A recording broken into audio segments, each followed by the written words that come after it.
Hello and welcome to John and James Live. My name is John Hastings and I'm with my co-host, Mr. James Celo, and seasoned entrepreneur, executive in the health and wellness space, co-founder, managing partner at Alta Technology Group, also co-founder of Motionsoft, software company providing billing and membership management services, founder and host of the Fitness Technology Summit, Mr. Noshirvani. Well done. Get that correct. Not bad, Well done, pronouncing for a Cockney. How are you today, Al? You okay? I'm well. Thanks for having me. Yeah, great to have you on. So Al, it looks like you're doing some amazing things. Where did it all get started? Because before we come on, we see that you're actually educated in England. So it makes sense that you've done so well, doesn't it? For all the credit is due. I think it started with my family. Quite frankly, I think I've got both my grandfather and my father were very successful entrepreneurs, and I've sort of followed in their footsteps. Started Motionsoft with my brother in 2004, and raised some significant private equity and venture debt. Sold the company in 2020 and have been busy with, as you mentioned, 2 or 3 different projects. Alta Technology Group, which is my main focus. I serve on the board of the Health and Fitness Association. And as you mentioned, the Fitness Technology Summit is an event that we produce through Alta, both in the States, which we've been doing for about 15 years, and for the first time in the UK this June. Amazing. And how was that working with your brother, Al? It's always an interesting one, I think, isn't it? Working with family. How did that work out? It was. We're very close. I'm actually broadcasting from his home today in Washington. Okay. Bi-coastal. It was good. It was good. We had a good run, and there were definitely moments where the brotherly love and the brotherly hate would come out, but for the most part, it was a good outcome. And personality-wise, are you very different in respect of approach to the business? Is one of you very much kind of customer-focused and the other one a bit more money-orientated, or are you sort of fairly similar? No, we're very different. You have a brother, do you? I do. Yeah. I do. Yeah, we're very, very different. He's definitely the more creative of the two of us. He sort of ran our marketing department. And I was the chief executive officer, the CEO, very different focuses. It was definitely interesting times. Yeah. You see, in terms of your father and grandfather, what businesses were they in, and what did you observe in them as people in that type of entrepreneurial mindset? Well, unfortunately, I didn't have the opportunity to really meet my grandfather. I was very young when he passed, but both my father, my uncle, my aunt, all of whom, my aunt is a physician in the UK. My father and my uncle were both very entrepreneurial, very loyal, very process oriented, very outcomes oriented, very data driven. And I think those are some of the traits that were passed on to me, and they're the ways that I try and do business. I think most importantly, they taught me to treat your partners in business with respect. Don't shoot a man when they're down. I'd heard stories of my grandfather, during the Depression, continuing to support his vendors, even though he didn't have really any use for them because no one was buying anything. But I think generally speaking, operate in an honest way, and good things will happen. Nice. So when you left Oxford, because you studied in Oxford, didn't you, in England? Did you think to yourself, did you go into a job or did you go straight into entrepreneurship at that point? So I studied at Oxford for 1 year and came back to the US. I went to finished university in the US. I went to immediately work for a company that my father had connected me with that was in the medical imaging space. I was working with an electrical engineer who was probably the most brilliant person. He's a PhD, Dr. Jeffrey Taft, that I have ever met.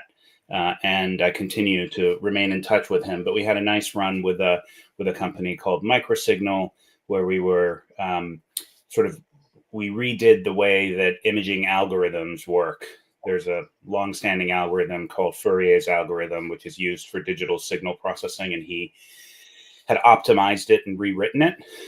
Anyway, we ran that company for about 5 or 6 years and then had a successful exit.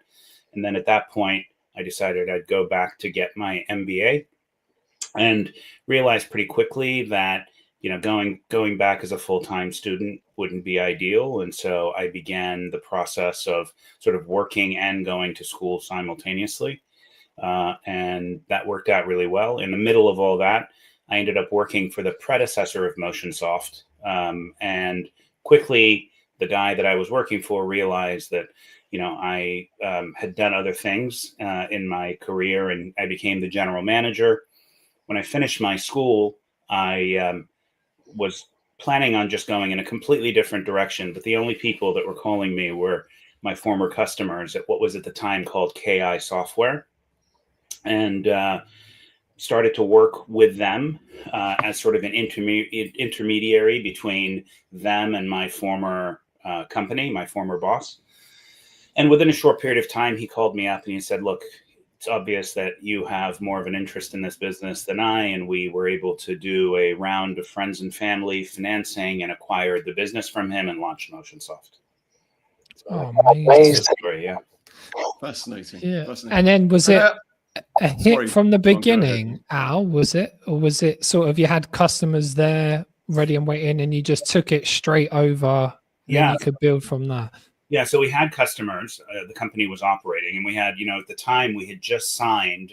One of the things that I had done just before leaving the company is I had signed a small little chain of clubs out of New York called Equinox, and in 2004 they may have had 20 or 25 locations by that time. We'd signed them in 2000. We actually took their first clubs live on September 11th in New York City. Which was a crazy time. But anyway, we really, Equinox, I give the people that were in that organization, Harvey Spivak, the CEO, Jeff Grayson, who was the CIO at the time, Scott Rosen, who became the chief operating officer and is still involved with the business, a lot of credit for helping to put Motionsoft on the map. And then we were focused pretty exclusively on large enterprise health and fitness organizations. When we sold the company, we were working with Gold's Gym International, Town Sports International, which was one of the few publicly traded companies in the U.S. fitness space, and a whole host, Crunch Fitness, a whole host of other enterprise organizations that used our software and payments platforms. And thinking back, Al, to that time, were gyms pretty receptive to what you were offering? Because it was pretty new, back then. We're talking sort of 25 odd years ago. So how did you get into the door? How did you convince them that this was something that they needed when it was the gym space is pretty traditional, isn't it? Yeah. And moving with the times. Yeah, very much so. And I think, we've sort of been laggards when it comes to technology. Technology in the fitness space for many years was just viewed as a path for you to be able to collect your monthly direct debit and ACH and EFT transactions. And it really wasn't intended and used for check-in right at the front desk.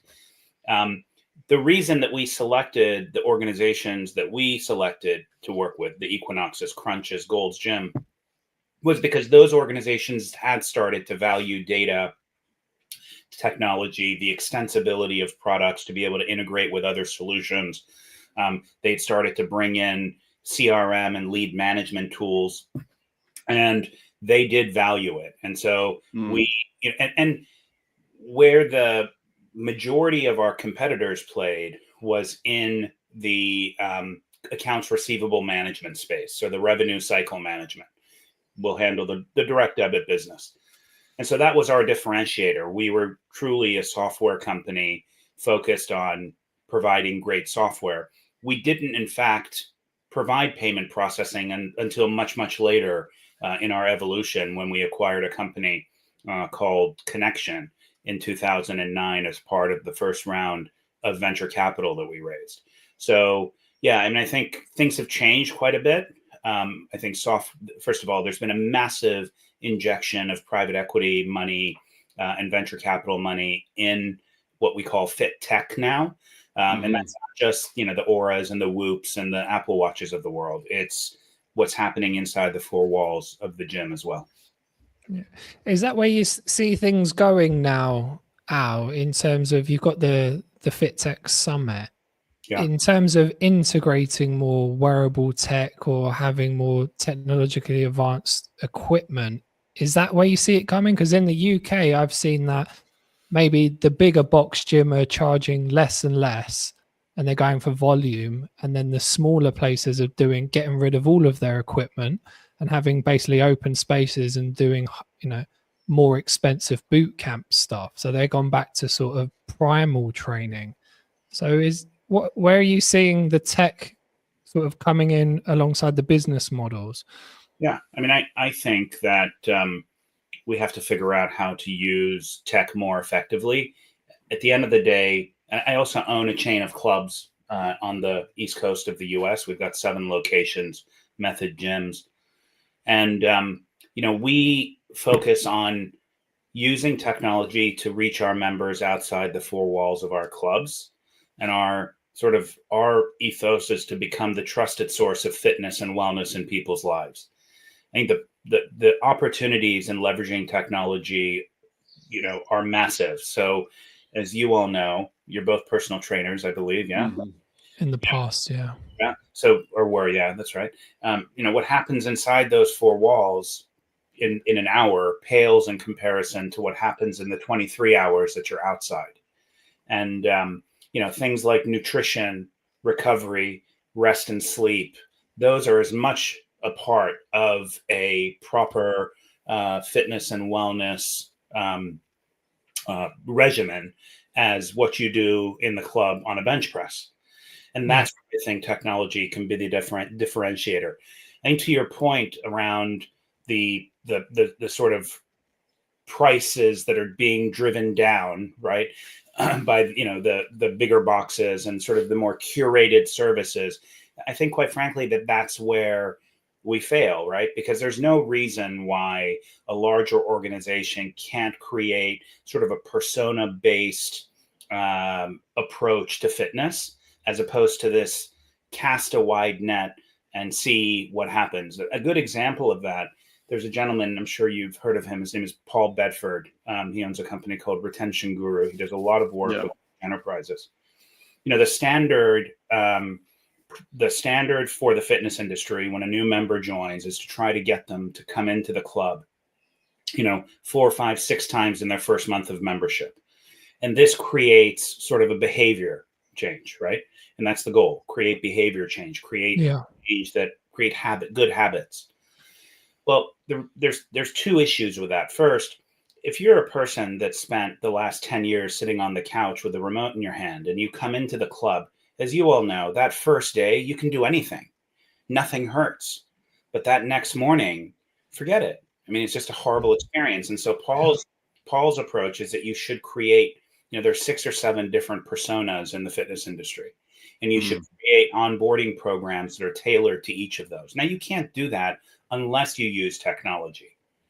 And so that's where you can use technology to drive up adoption, drive up lifetime value, drive up wallet share, all of those types of things.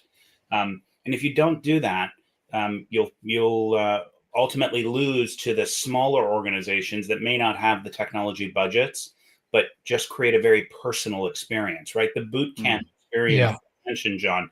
You've got a coach with 12 people in a room, and they're getting one-on-one guidance with regard to what they should do, how they should do it. There's that accountability factor. And I think at the end of the day, while technology, obviously we're here to talk about it, is important, this is still a relationship business, and the accountability elements. I talk to people all the time about whether, AI is going to replace trainers. That's one of the most obvious use cases for it. We've all gone onto ChatGPT and gotten a training regimen. The thing that AI won't replace is the accountability of someone picking up the phone and calling you and saying, "Hey, you're supposed to be here in half an hour. Why haven't you left?" Yeah. No, I totally agree. Yeah, I totally agree. And it was interesting. Don't speak too soon on that, Al. You never know. Well, no, but it is fascinating, isn't it? Because I was literally about to sort of jump in and say, well, it's that accountability piece.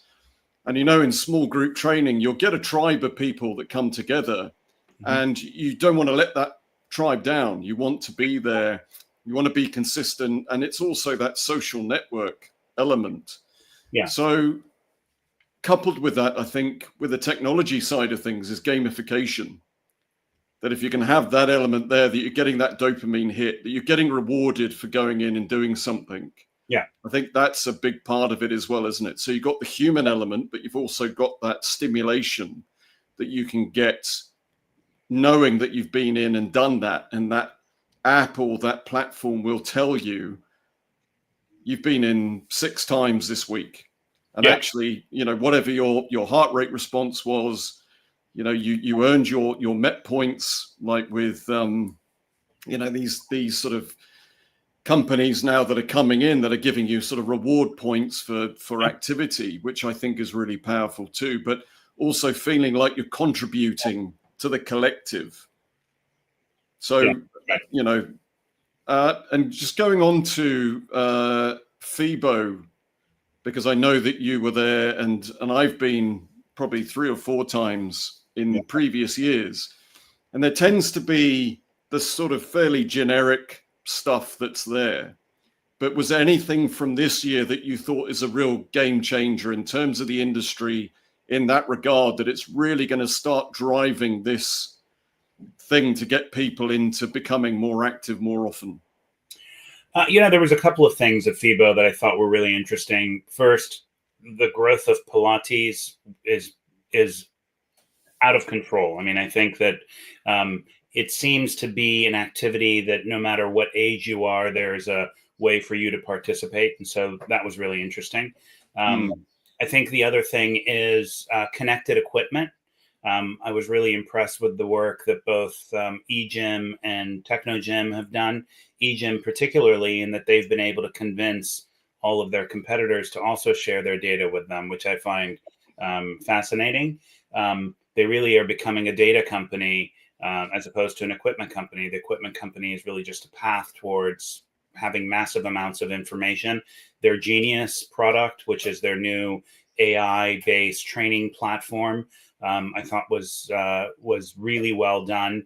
They have some ridiculous number of 8 million data points that they've captured that they can use in prescriptive exercise. So I think that everybody is starting to incorporate more and more technology in their solutions. Of course, Techno has been doing this for years with their My Wellness Cloud, which is a wonderful program. The club management software companies, my former competitors, many of whom have now sort of graduated from becoming payment processors to true software companies, are doing a lot around sort of data and data warehousing and information. I mean, this is an industry that has historically been very data rich but information poor, and I think that's starting to change.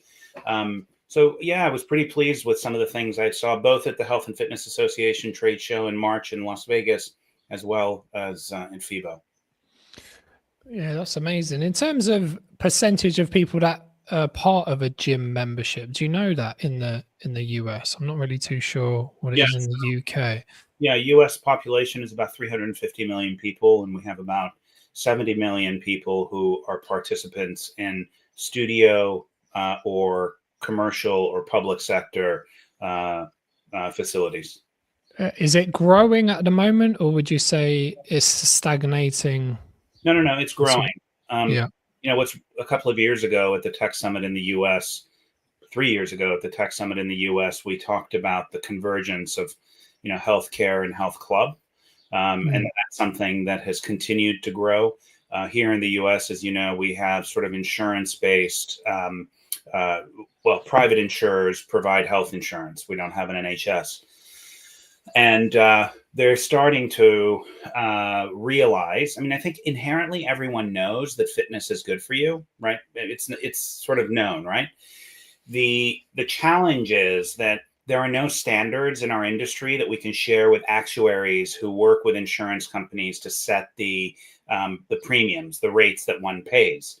And I think that it's incumbent on us as an industry to begin to work on those standards. So I'm part of a group of folks at the HFA who are beginning to bring in the wearables, the software companies, the equipment companies, the club companies to start to create those standards. One of the most obvious questions that never gets answered is, what is a member? Everyone has different definitions. And so for an insurer, right, or even the NHS to put value on fitness, one has to go through the process of creating data standards. And so that's one of the things that HFA is actively working on. And I think that the other thing on the healthcare side, and it hasn't quite, I mean, there has been some adoption in the rest of the world, is this proliferation of the GLP-1, the semaglutides. There are some ridiculous number. I mean, there's an equivalent number of people in the U.S. who are taking GLP-1s or who have taken GLP-1s as those who are members of gyms, which is this is a medication, yeah. And what's really interesting is that it actually, I think, is the silver bullet that our industry has been looking for. The number one reason that people join gyms is for weight loss. Exactly. Yeah. Doesn't matter where you are in the world. That's the number one reason. And as we talked about earlier, what you do in the 1 hour that you're in the gym doesn't result in weight loss, because oftentimes someone goes into the gym, works out like mad, goes home, and on their way home stops at the burger place and picks up food. And you've just undone all the work that you did. I think GLPs are that sort of kick in the backside that we all need, or many of our members need. And there's an opportunity because of the lean muscle loss, which is one of the side effects of GLPs. That's where we can come in. That's what we do well.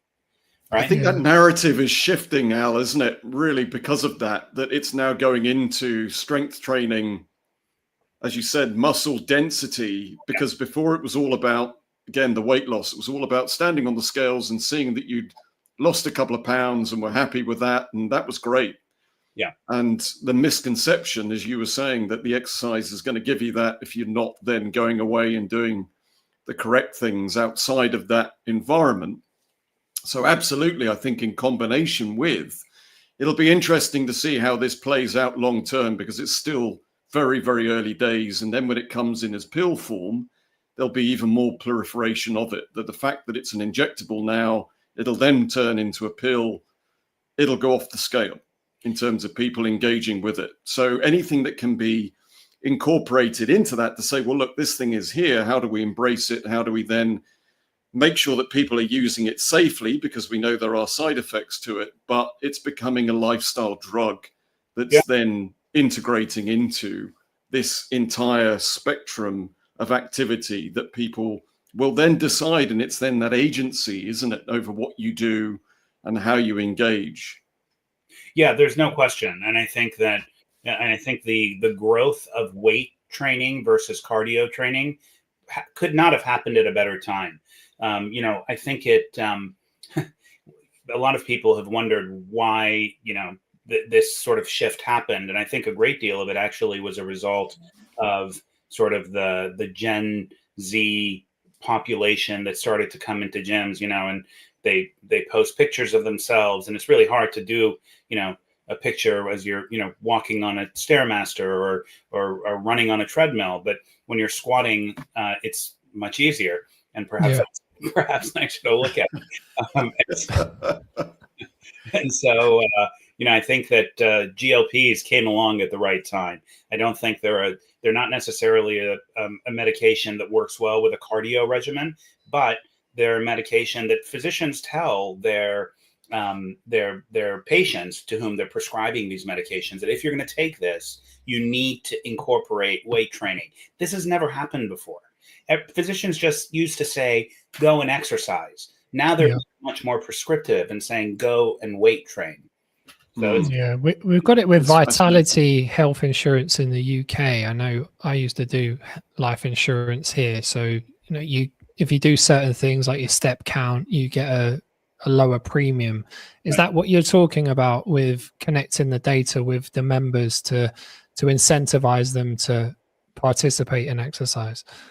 Yeah, exactly. I mean, I think that they're in the US, because most employers are responsible for covering at least a portion of their employees' cost. There's also that element. So first of all, you can lower your premiums. That's one. And second of all, you can employers have started to see when they implement these types of programs, and it's not they haven't started to see, this has happened, it's been going on forever, but they're able to validate reduced absenteeism, reduced sick days, all of those elements play into it. So, we of course all know this, having been in the fitness industry for many years, but this is the value of data. I mean, all the things that we've just talked about for the last 25 minutes, this is where data plays a role. Yeah, I think it'll be huge because the gyms in the UK, I wouldn't say are real connected to corporations or businesses. They have sort of their own sometimes corporate gyms, but there is that disconnection between employee well-being and the whole absenteeism and things like that, isn't there? So I don't know if that's going to be more about the future. Maybe it'll be like China. Do you reckon it'll be like compulsory exercises? Do you reckon you can see that?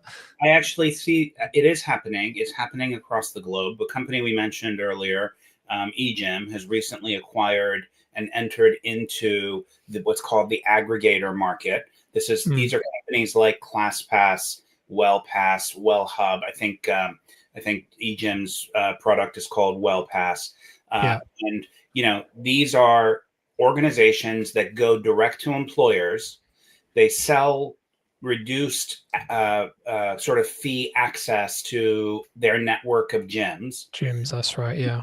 And so they have two customers. One, you can go to ClassPass, for example, and sign up. But ClassPass is going and knocking on corporate doors, and that's what they're selling. They're selling, the value of fitness and exercise programming as not just an employee benefit, but an employer benefit as well, in that it reduces absenteeism, sick, it increases productivity. All of those variables are, important for employers. So I think it is happening, and it's happening everywhere. But it's an interesting business model, Al, isn't it? That it was the case that big box gyms, they wanted people to pay their membership, but they didn't actually want them to come in through the doors. Yeah. For the wear and tear on the kit and everything else. But they were like, they're quite happy to take their monthly subscription. Yeah. But they didn't physically really want people to come in. They knew they were going to get 1 or 2% that would come in on a regular basis. Yeah. So are you seeing that sort of changing now, that it seems to be they're much more proactive in actually getting people to come in and use the space? But it seems to be contrary to that model that was always there for years and years and years, wasn't it? Well, we shouldn't kid ourselves. That model still exists. I mean, you can't charge in a, 30,000 square foot facility, $9 a month with, 9,000, 10,000 members and expect them all to come in. Yeah. That's still there. But I do think that, without naming names, I do think though that there is a change, and again, it's data-driven change, and people realize, especially in a more so look, there was a time where you would go into Manchester, for example, and the only fitness facility was the public sector, the public leisure facility that the city of Manchester had put up, and it's a wonderful facility if you've not been. Today, if you go into Manchester, there are studios, there are commercial fitness operators, but that public sector facility still exists. The same thing happens here in the US. We have YMCAs and JCCs and whatnot that are operating. The competitive element of acquisition, so acquiring a new member, continues to get more and more and more expensive. And data now shows us that it's easier to keep the existing guy than going out and finding a new guy, because they are competing against not just these other facilities that are in a particular geography, but also with all of these aggregator programs that are out there. And so that's who you're competing against. I do think there's a question on the aggregator programs for me, because if you become too dependent on them and they decide to change their economic model, that could have a devastating impact to your business. That's the one thing that sort of scares me a little bit. Having said that, I do use them in my facilities. But I'd encourage people to really negotiate those contracts as hard as they can. Yeah, it's interesting. And do you think the niche areas are going to keep growing? Because close to me, we've got, Soul Cycle, Barry's Boot Camp. Then we've got a women's only gym that's literally just opening, CrossFit. So these very niche areas where they're charging premium prices for these smaller groups. Do you reckon that's going to get bigger and bigger, or not really too sure about that? I think our industry has always had that. Go back to Jazzercise in the 70s. I mean, there's CrossFit. There's always these cyclical programs that are out there. There's P-Volve, there's Soul Cycle, there's Barry's, you mentioned. There's, of course, CrossFit, there's Hydrox. I mean, there's so many different programs that are out there that are fitness oriented. I mean, I think at the end of the day, as an industry, what we should be doing is trying to find activities and programming that as many people in the population as possible can take advantage of. So, if it's Jazzercise, bring it back. I'm all for it. Bring it back. What do you think about because there's an obesity problem with children as well, and the whole children not going, having physical exercise, or the parents can't go because they've got to look after their kids. Yeah. How do we fix that issue? Because it seems to be a big problem, doesn't it? It's a big problem. And I think that, I think kids programming has started to gain some momentum. In fact, I'll just take a moment and talk about, I was on Capitol Hill in Washington, D.C. With the Fitness Association last week. And we are trying to work on a new law or passage of a new law in the U.S. called the FIT Act. PHIT. And the purpose of the FIT Act is to use, this is very sort of US based, but I'll talk about it for a moment, pre-tax dollars for the purchase of sporting goods and fitness equipment. So we have, I won't go into too much detail here, but we've got something called a health savings account, which is a sort of health insurance where an employer places funds on a credit card, and that credit card can then be used for medication, Band-Aids, etc. There is a set amount that's put into that credit card every single month. At the end of the year, if the employee doesn't use it, the money goes back to the employer, right? So it's kind of a weird system because, the employer makes it available, but they don't necessarily encourage you to use it. Yeah. So the idea that the association has had, and this law has been in the works for years and years, is let's allow the dollars that are on those cards to be used for sporting equipment, youth activities, those types of things. So there's a lot happening in the space. We'll see if it gets passed. Interestingly, this latest administration here in the U.S., no matter what you think about them from a political perspective, has been viewed positively by the fitness industry. This whole "Make America Healthier Again" narrative that they're going after, it's something that we think will help the fitness industry quite a bit. And I think children's activity, John, to your question, is a big part of that, and encouraging healthy habits. There's also a proliferation of new children's programs. There was an Olympian here in the U.S., Dominique Dawes. She's now opened a chain they're growing quite nicely. They've just recently taken on a round of private equity money from Trivest Partners called Dominique Dawes Gymnastics and Ninja Academy, and it's for kids to participate in, the gymnastics, and then the what is it? I always get it wrong. Sorry. Parkour, is it? Parkour. Thank you. Yes. Parkour. Yeah. Yeah. So, I think children's activities are a big part. And then large organizations like Lifetime Fitness here in the US are doing a great deal around children's activity, summer camp programming, those types of things. At the end of the day, though, it goes back to this variable of nutrition. Somehow we have to bring nutrition into the game, right? Unfortunately, healthy food is still too expensive for many people to afford. And as you both well know, it's probably more important as it relates to outcomes related to your physical sort of well-being and perhaps even mental well-being than anything else you do. But it's like you're fighting the food companies, Al, isn't it? And they're a serious organization. And is that just a losing battle? Are we kidding ourselves that we can ever compete?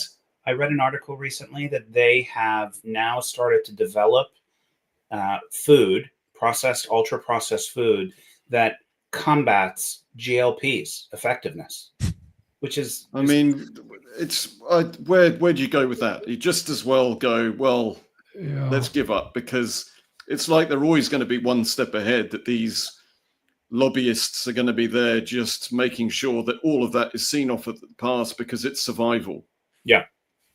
It's really tough. And I do think that, the narrative around ultra processed foods is becoming more and more sort of widespread. The obviously there are no benefits to it. The issues that it causes. Social media is not good for many things, but it is good for, virally spreading messages. And there's not a lot that companies can say about, the benefits of a Dorito that resonate with it. But there's a lot of people out there that are starting to speak up about the detriment of these foods. So I hope that continues. And I think we've got a situation where it's very simply put as a push-pull scenario, isn't it? If you try and push, you're going to get resistance. So how do you pull people into a situation where they still feel like they've got agency? They're not being told, because we're all belligerent children at the end of the day. Right. It's like, as soon as we get told we can't do something, we want to fucking do it, don't we? At the end of the day. Yeah. So it's how you can sort of ease people in. You reduce the friction. You make it feel like it's an attractive thing to do. There's inducements. There's compensation somewhere along the line. Fundamentally, we're asking, what is in it for us? Yeah, that's right. I'm not going to do it for you. I'm not going to get fit because of the healthcare problems and the debt and all that kind of. What's in it for me as an individual, first and foremost? And it's until we can actually crack that, I think, that the majority of people are still going to push back against legislation, against popular advice, whatever the government is saying. If these systems and processes are being brought in, and if it doesn't feel like that it's going to serve me, I'm not going to do anything about it. Yeah, but I do think, James, that we are making progress. Gen Z is the first sort of generation of people who view both their physical well-being and their mental well-being, which obviously are very closely tied, as essential to their lives. This has come out study after study after study. And so, I think they actually view it even perhaps more important than a great job that pays them a lot of money. I think that if you rewind the clock back to when I was coming out of school, the most important thing was, how much money am I going to make? What kind of job am I going to have? That's not as valued to them as some of the other lifestyle elements, and fitness and mental health are a big part of what they're now focused on. So I do think that, this is a massive ship that we're trying to turn. We're fighting a lot of headwinds, but at the end of the day, I think that we are making, incremental small steps forward. Yeah, I think it will come back around. It's so much change in the last 100 years. It's radical, isn't it? So it's no surprise that human health and psychology is going to take a hit alongside the technological developments. Yeah. But in terms of that, Al, what are you working primarily on at the moment? What's your main focus? Well, my main focus right now, Alta Technology Group is a boutique management consulting firm. We work almost exclusively with enterprise organizations who are navigating technology challenges. So whether you want to build a new data warehouse, select a new member management and billing provider, develop a AI agent that can sit on your website to help you in your sales process.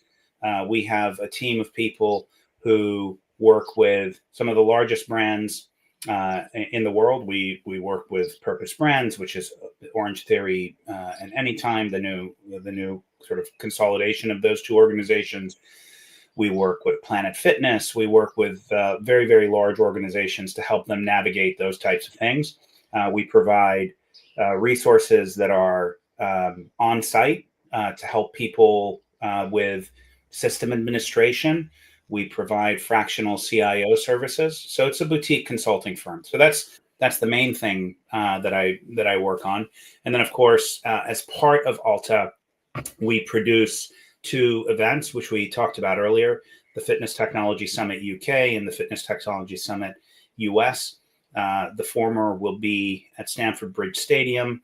Don't hold that against me. On June 24th, we'll have representation from Pure Gyms, from Third Space, from NRG, from the Gym Group, a whole host of large organizations that'll be participating with us. We're doing that in conjunction with Leisure Labs, which is a development and also a consulting group out of London. And then the US event is October 13th to the 15th in Chicago. If people want information on either event, it's an invitation-only event open to C-suite executives operating fitness facilities. They can go to thefitnesstechsummit.com or to Alta's website, which is getalta.com.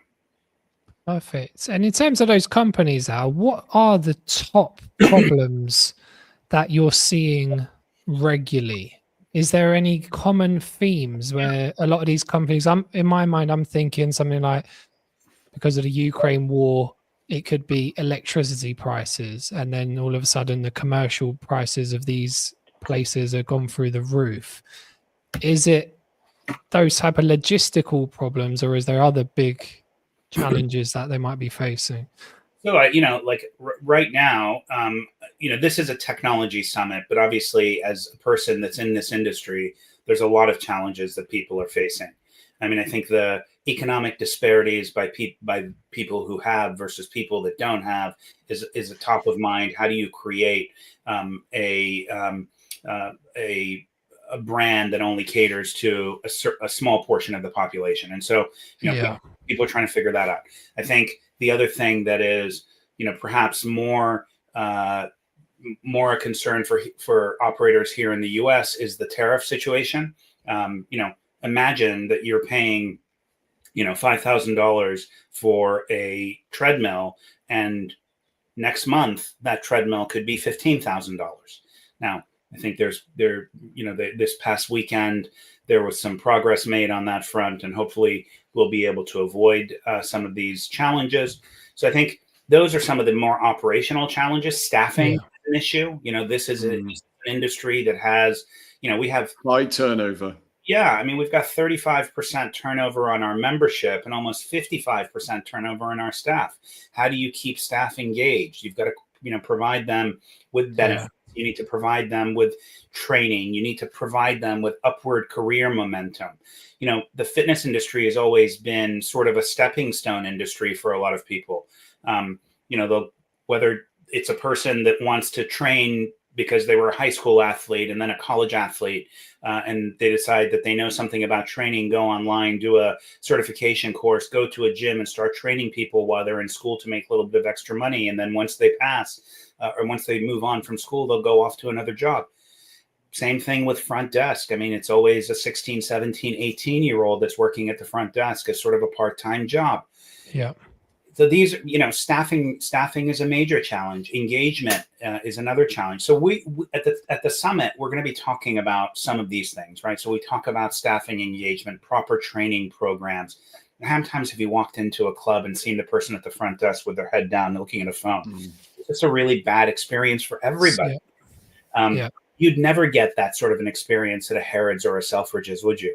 So, just knowing somebody's name is like a game changer, isn't it? It's huge, isn't it? But it's that continuity. I think maybe it's the career progression that you can actually see that this is a career and it's not just a stopgap, for kids coming out of college or, and it's giving it that level of integrity, I think, and it's that validation really of it, that you're not coming into this as like it's a bit of a joke career to be in, that this is serious, and you could work up to manager, you can then become group manager, whatever, that there's that really clear pathway that's shown. And I think this is sort of a ubiquitous problem that everyone is talking about. It doesn't matter whether you're in Beijing, London, or Washington. This is a challenge. Yeah, we see it, don't we, James? It's become, personal training when we started 20 years ago wasn't Very really different. a big thing. We was quite new into the game, so there wasn't a lot on the floor. So you could get clients quite easily. Then it become more saturated. Then they pay the trainer, don't they, to just do 8-hour shift on the floor, and then they can make their own money externally. But it's not a fitness thing, it is a business. You have to become a business person on the floor. You're not a fitness trainer, you're a walking, talking marketing machine. You got to be able to set your own business up, isn't it? I don't know if it was the same for you, John, but like when I trained, we had one day on the business side of things. Everything else was 4 Fitness months of there was hardly any business training, and it was literally the final day. Well, this is how you make money out of it. But I think now with online, that trainers are now seeing that they can do one-to-many as opposed to one-to-one. And so all the time that is there, it's going to be very difficult now for brick and mortar gyms to be able to bring these good quality trainers back in, because they know they can make so much more online, one-to-many, as I said, or the whole kind of social media generation now, that they're seeing this day in, day out. So it's like, well, why would I go into a gym in a physical space and be paid for my time on an hourly basis, when I can now do the subscription model, and the freedom that I get from that is exponential. So it's a really tricky one to manage, isn't it?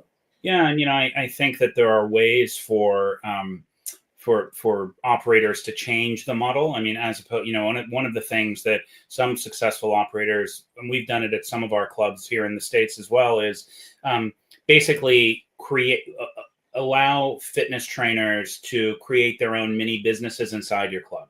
So as opposed to hiring the trainer, charge the trainer a monthly rent, allow them to bring and they keep all the money, allow them to bring their clients in, actually sell your clients on their services. Totally. And have them, essentially pay you a monthly fee for access. The other thing is that when they do bring those members in, you can charge those members membership, right? Access fees to come into the club. So this sort of contractor-based approach, as opposed to an employee-based approach to training. There's a gentleman here in the U.S. His name was Peter Harvey. He owned a chain of clubs called Fitness First, and he built a very, very successful business that he ended up selling to Gold's Gym International about 15 years ago or so, and that he exclusively had contracted trainers working on the floor. That's pretty much what I see now, to be honest. That's been around for quite a while. But in terms of, I know we touched on it earlier, but the big AI tech, what's your thoughts? Where do you think this is going? Is it a complete unknown? How big could it be in the industry? Are you excited about it or pessimistic? Yeah, all of the above. Yeah. Yeah, no, I think it can be game changing. It can reduce operating costs. It can help you make decisions more quickly. It's very data driven in its analysis and responses.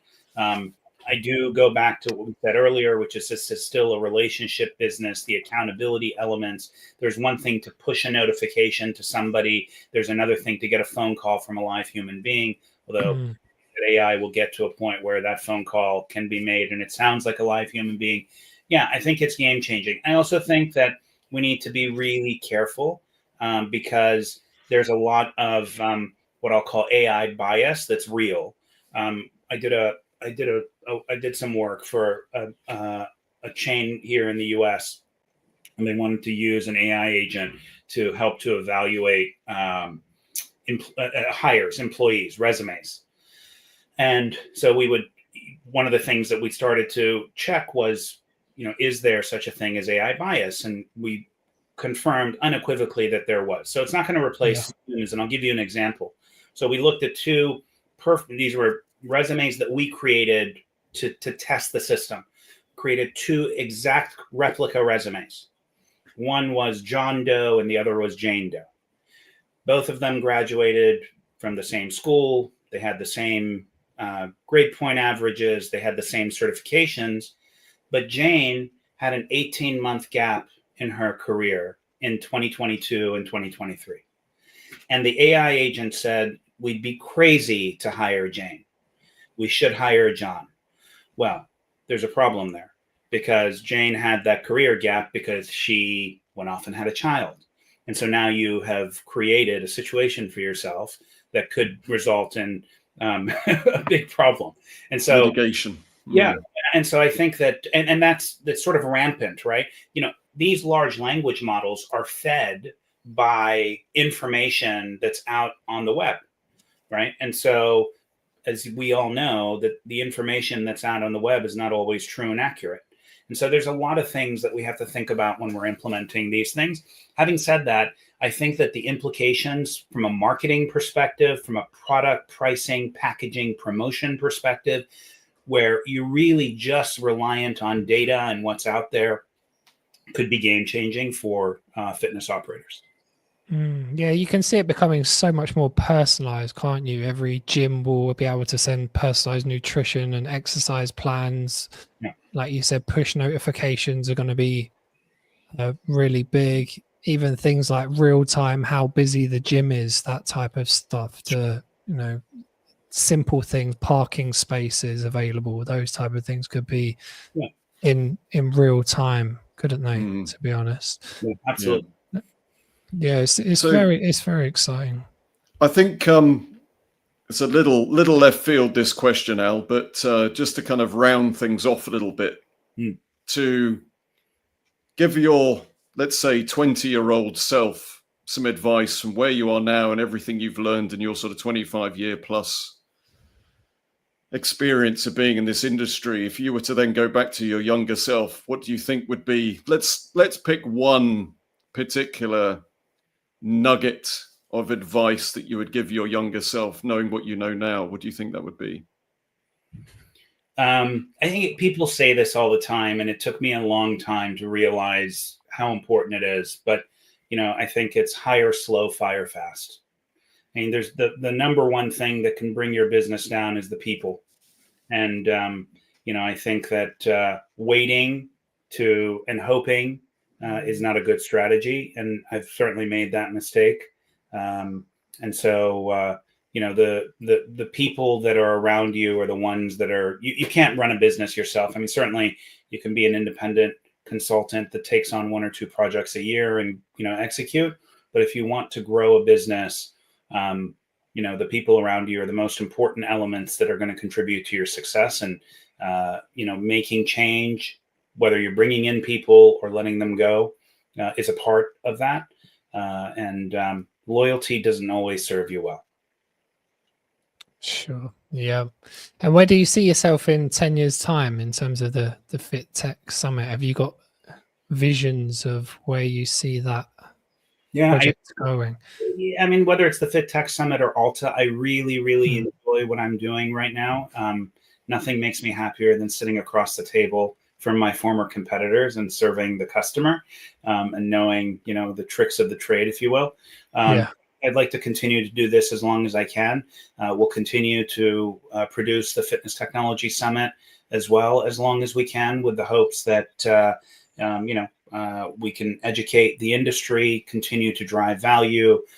We've been lucky in that we've sort of been ahead of the curve when it comes to the themes of our events. So, this year we're actually this year at both events we're actually talking about using technology to create personalized, curated experiences. A lot of the things we talked about on this call. So I hope to continue to be doing for the next 10 years what I'm doing now. Beyond that, I don't know. We'll see. So you're feeling buoyant and optimistic, Al? Yeah. I'm generally an optimist. Good man.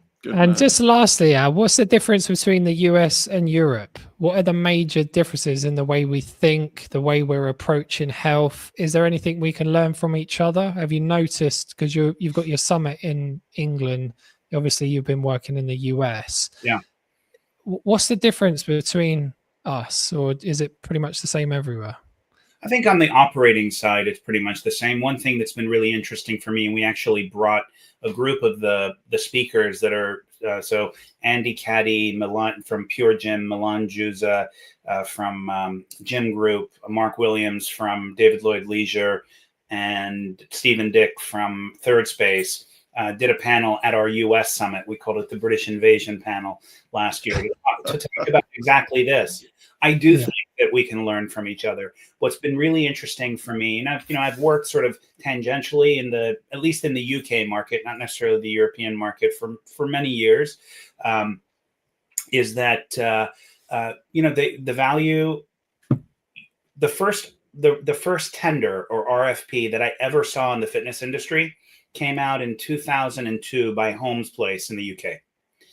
Prior to that, people in the US spend about as much time selecting their software and technology vendors as they spend in the toilet paper aisle in the market. And so I have always been impressed by the value and time and energy and money that UK operators spend on tech. And I think, interestingly, the US has been a little bit of a laggard there. Why? Because of regulation? You think it's a regulation thing? No, just because they've never viewed technology as a value add. We've got so many people here, and we're such a massive place that they've not had to deal with the competitive variables. That's changing now, and now they've got to use technology, or they're going to go out of business. Yeah. No, I saw that. I used to live in a place called Milton Keynes, so there was never so many gyms in one square mile than anywhere in the country. So you really get to see people could drive to any gym. So then all of a sudden it really highlights the differences and the type of clients you get in each, because people could go anywhere. I guess in America, you're not going to drive, you're going to go to whatever's convenient, aren't you? I guess on that side. But yeah, it's fascinating. We've got a couple of people here. We had Louise, was it? Powerful insights from Louise. And we have Somya. Thanks for interesting conversation from Somya there. Now, I really appreciate that, Al. Thank you, fascinating Al. Industry. The industry, the challenges are there, aren't they, Al? There's health problems all over the place. I can't see that going away anytime soon. And I think community connection, something that is missing in societies. Gyms can be a hub for that as well, can't they? Bringing people together. So I think there's huge potential there as well. But really appreciate you coming on. And just so where people can find you, where's the best places to go? LinkedIn, obviously, Al Noshirvani on LinkedIn.